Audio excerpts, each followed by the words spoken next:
Hey, Jasmine. Did you get the slides that I sent you? Yes, I did. Great. Load it And let me make you a co-host before I forget. Does my background just look ridiculous? up. A very serious at train station happening. No, it's kind of aesthetically pleasing. Great. Actually, okay, I'm gonna make you a co-host. Um, the real problem I'm having is just that I can't find anywhere to sit near an outlet. So if my computer suddenly dies, please persevere if you can. Noted. Thank you for the heads up.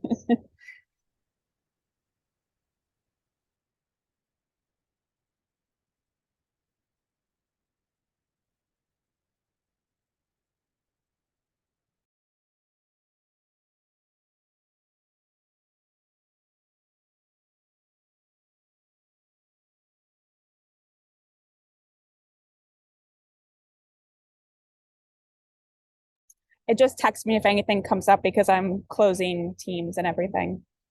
Okay, will do.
Hey Danielle. Hi, can you hear me? Yes, Okay. I can see you just fine too. I wanted to be sure to ask, do you need us to share the slides or did you want to share them and advance them? I have them ready to share and I Great. caught a few little errors too, Okay. so happy to just use my screen. Okay, great. And I'll just say like 30 seconds at the top before handing it over to you. Perfect. And you might have seen a number of other SCEP colleagues wanted to join, so they may have registered in the past hour or so. I did notice and they're Okay. welcome. Okay, great. And then do you have any structure for how long I should speak or No, um, so we've got the full hour and you're welcome to, take up as much time as you want to with your presentation. And we can, take the remaining time for questions and discussion, or if the group seems quiet, we can just wrap up early. okay, perfect. And we did open, I just want to double check, we did open this up to everybody, which I hope means it's okay with you if we post this on our website for people to view afterwards. But just let me know if not. Yeah, I think that should be fine. Okay, Yeah. yeah.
Hi, everybody. We are at the top of the hour, so I'm going to go ahead and get started. Thank you for being here this afternoon.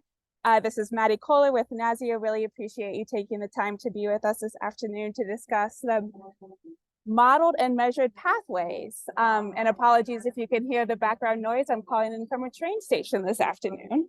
But thankfully, I only have a couple words to say, which is just that we are recording this presentation so that we can post it on the NASEO website. And if you have any questions throughout this presentation, please just drop them in the chat. And we can get to them when we have the discussion after the presentation.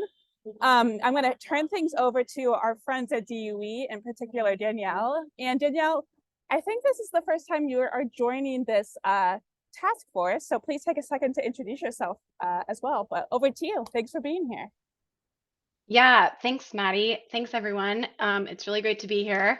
My name is Danielle Walker. I am on the IRA home rebates team. I joined SCEP back in September, so just celebrated my 1 year at DOE. Prior to that, I came from the Bonneville Power Administration, where I led the planning and evaluation team for our energy efficiency programs. So really excited to be here today to talk about modeled and measured 50121, which is a really exciting but a little bit complex side of the home rebates program. I've got a number of slides. I depending on how deep we want to go and how many questions we have, I'm sure we've got an hour's worth of information. So just stop me, ask questions. I should be able to see, I've got the chat open here on one of my screens. So I should be able to see if things come up, but interrupt me if I'm not seeing anything, and we'll just dive in. Excellent. Thank you. Whenever you're ready. Okay, so kind of to set the stage here before we dive in specifically to modeled and measured, just to share our team's kind of goals and objectives as we were developing these program requirements. So as you're going through the guidance and as you're thinking about these programs, this is what we were really trying to keep at the foundation and core of 50121. So the goals being to reduce and protect energy bills for households, to have the foundation of delivering efficiency first, focusing on disadvantaged communities and low-income households, and to write the requirements in a way that really supports state flexibility to make these programs your own. So as we're going through this today, I hope you see each of these throughout the document and the slides. Okay, so when we think about traditional efficiency programs, I often think about them in a kind of a spectrum, and this is how I see the combination of 50121 and 50122 kind of working together. So on the far left over here, we've got what most efficiency programs and the world that I came from with utility programs is that kind of standard deemed program approach where you pay rebates based on a predetermined unit of savings, usually some kind of average calculation and a predetermined rebate amount. That type of program is the greatest correlation to the HERE program, the Home Electrification and Appliance Program, 50122. So that's that side of things. Not here what we're talking about today, but just to kind of set the stage. And then as we move across, we move into the Home Efficiency Program, 50121, which covers the modeled and measured path. And there's even a spectrum within modeled and measured for each of these program options. So the modeled, we're moving slightly away, well, we're moving quite a bit away from a deemed, where we actually determine a rebate amount based on an estimated savings particular to that site that was estimated at the time of installation. And we do that with the model, sorry, the energy audit and the models. The benefits compared to deemed, of course, we're moving away from that very simple and scalable approach to more accurate home savings, which can be very important. However, the rebate itself is disconnected from actual savings. So it's kind of a middle ground where you're not just guessing at an average savings amount with the deemed, but you're not actually going all the way to the measured savings at the site. So that's the modeled. And then we've got the measured approach, which is rebates, calculating rebates based on actual savings that we measure 9 to 12 months after the installation. The great benefit here is that we are providing rebates based on verified savings, and we know what's actually happening to the grid and at that home in terms of real savings. Um, there's some limitations to this program path as well, which is, you know, if there's no savings, then technically there's no rebate. And this can be a kind of a complex part of program design in figuring out kind of who is going to bear the risk that these savings are going to come to fruition. And then at the same time, you know, waiting 9 to 12 months to actually verify these savings can also get complicated programmatically. So trade-offs, pros and cons along each of these spectrums. So when you go into the program requirements, the section that I live in the most, and I've got my requirements document right here printed, is section 3.2, consumer experience for 50121. Section 3.1 is the rebates, which is also a very, you know, important part of the measured and modeled program. But section 3.2 is where you're really going to start to dive into what's happening at the site, what are the requirements at the site, how do you use utility data, how are you going to estimate the savings, and then the verification and the follow-up through quality assurance. So there's a lot going on in section 3.2. I've got listed here kind of how they're broken out across the sections. We won't go through specifically each section, but we'll focus in on some really specific points. Okay, so we're gonna start off with the modeled path first. So how the modeled path works. The modeled path provides a rebate based on estimated savings at the time of project installation, as I said just a few minutes ago. So this is a very oversimplified high-level workflow of this program in action. So the homeowner will need have a home assessment, some kind of energy audit done at the home. A contractor, an implementer, an aggregator, as determined within your own program, will come out and assess the home. And there are certain pieces of information that they'll need to collect. That information is then fed into a model, an energy model, hence the modeled path.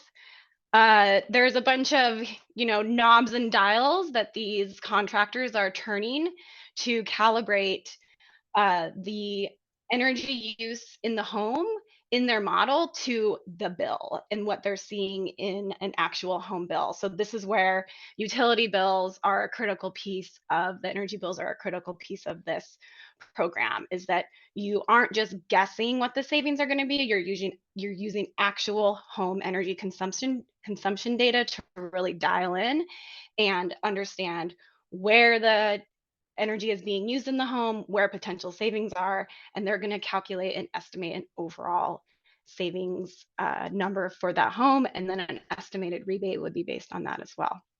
So the customer says, yes, that looks great. They move forward, they do the installation, you get the final invoice. The rebate is then provided to the homeowner based off of that actual invoice, based on the actual installation equipment installed at the home. And then the program will follow up. At that point, the consumer the consumer side of this experience is mostly done, unless they're selected for any kind of follow-up evaluation and quality assurance done for the project. And there's different requirements within Section 3 about quality assurance, follow-up, verification, and then program evaluation later. So the requirements are pretty meaty, like I said, but if I were to kind of boil down the modeled program path into 3 major takeaways, is that from the statute. So in order to receive a rebate, a home will need to achieve at least 20% whole home energy savings. That those savings have to be, that the estimates are calibrated to home energy consumption consistent with BPI 2400, and that in the modeling, you cannot include savings from equipment that received any kind of rebate from 50122. So if you have a home that qualifies for both 50121 and 50122, and they decide to install a heat pump based and receive $50122 for that heat pump, that consumption and savings from that heat pump cannot be used in the modeling for 50121 in order to receive a rebate there and to estimate savings there. So going to be really important as you're figuring out these programs to track equipment across the different programs. And then going a level deeper within the requirements, what you see in section 3.2 is a combination of what's required, and you will often read those as the musts in the requirements document. A state must, a homeowner must, a contractor must.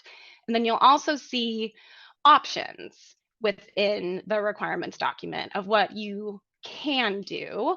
And sometimes we ask that you in the application tell us what you are going to do, one way or the other, but those are not required. So the must, so you have to estimate the savings based on the home assessment that's conducted. You have to report savings in an energy metric of kWh or kWh equivalent. That's defined by BPI 2400. And we have more information on that in the requirements itself. The project must include at least one major upgrade, which we define as HVAC, water heat, or envelope. The program must take corrective action if actual results are less than 70% of the estimated. So if an evaluation is done on the program and the realization rate of those savings is anything less than 70%, some kind of corrective action will need to be done to try to increase the estimated savings closer to the actual savings that are being evaluated, and that cannot include on-site generation technologies within your savings estimates. So those are the musts. The mays are, you can require envelope first if you would like. That is an important part of a lot of utility efficiency programs, to that you've got the envelope sealed before you put in equipment. You can apply an alternative factor when calculating the kWh equivalent savings. This gets into very technical pieces of the requirements. So you have questions around that, you can please follow up with us. It gets a little bit weedy into BPI 2400, but there's a factor when calculating savings that's listed in 2400. And if that factor should be changed for your state, you can do that. You may work with an aggregator and modeled. It's definitely something more, I think, that was envisioned for measured, which we'll get to, but it can also apply to modeled as well. You can use DOE approved alternative approaches in specific situations. I'll get to that in another slide or two. We know that using utility bills, access to utility bills, may be impossible, or the data might not be good enough for these calibrated models. And so BPI 2400 does outline alternatives to be used in those situations. Oh, and then I already have that you can use the aggregator double. Okay, so diving right into the alternative approaches. So like I said, not every home will have conditions that allow for modeled savings consistent with BPI 2400 methodology. And BPI 2400 comes out and says that as well. Sometimes you just don't have bills. Sometimes the bills are not sufficient. In certain situations, no bills exist. So they recognize that this isn't going to be a fit for every single situation. The exceptions listed in BPI 2400 are for multifamily, delivered fuels, when the cooling load is not sufficient within the model to accurately calibrate, And if you have energy, if you have a utility bill, utility bills less than 1 year, generally you need at least a year of consumption data. So in these circumstances, states can use an ex ante savings. So that gets back to more of that deemed savings approach with an overall portfolio realization rate. We have a lot of data to suggest from the utility program world that in these deemed whole home savings estimates, the realization rates have been quite low. And we know that for various reasons, it's hard to estimate complex whole home systems. And so we will be looking for the state to apply an appropriate realization rate if using ex ante estimates. States may also use some kind of other DOE simplified modeling approach. If you have ideas on that and want to explore those, reach out to us and we can talk about what some of those alternative approaches can be. States may also request even additional alternative approaches that provide savings estimate calculated consistent with BPI 2400 if they can show that those savings estimates are within 10% of what a calibrated model would produce. But with that, the state must conduct an evaluation to true up those savings. Okay, I'm going to pause there. That's an overview of modeled. And we're about 20 minutes in, so I'll just pause for any questions. We did get a question, well, two questions in the chat. The first is simple enough. Yes. If it's okay with you, Danielle, I will share the slides and post the slides online for folks with the recording. The more sort of technical one for you is if the requirements, the reporting requirements from DOE are collected during the home assessment. Yeah, so all of the required data to be collected can be found in the corresponding data pools requirements document. And that has a very detailed list of every piece of required data within the home assessment. And I can't speak to that short list there, but you'll see that in that document. BPI 2400 also has quite a bit of detail on what's required within their model.